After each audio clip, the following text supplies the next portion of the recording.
ආයුබෝවන් ඔබ මේ ක්‍රිසිරින්නේ බෝඩින් පුවත් විකාශයත් සමඟයි. පාසල් මාවතේ වෙලියාය පාර බෝඩිමේ කෝරණය නිවසේදී පහළ කාමරයේ දෙදෙනෙක් මරුට එක් අයෙකුට බරපතල තුවාල. පහර කෑ පුද්ගලයා පැවසුවේ ගැටුමට හේතුව සමලිංගික ක්‍රියාවකට ඉඩ නොදීමක් බවයි.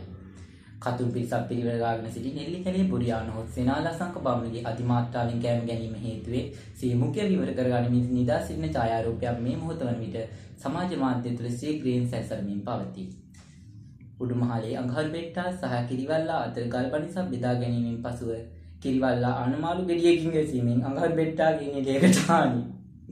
පොළොන්නරුවේ සිට පැටු කොටු බලා පැමිණි මීනගල දුම්රියේ වැසිකිළියේ අද්භූත මිනිසෙකු සැරිසරමින් සිට ඇති බවට මේ වන විට කොටුව පොලිසිය ස්ථානයකට තොරතුරක් ලැබී ඇත. ඔහු නමින් සේවාගම සිට පැමිණි මනුදු විමර්ශන බටු හේවා වන අතර ඔහු කතුන් දෙදෙනෙකු අතින් බලහත්කාරයෙන් අතවරයට ලක් වී ඇති බවට වැඩිදුර පරීක්ෂණ ඔස්සේ හෙළි වී ඇත. තවදුරටත් ප්‍රවෘත්ති විකාශය ඉදිරි ප්‍රවෘත්ති විකාශය සමග බලාපොරොත්තු වන්න. ආයුබෝවන්.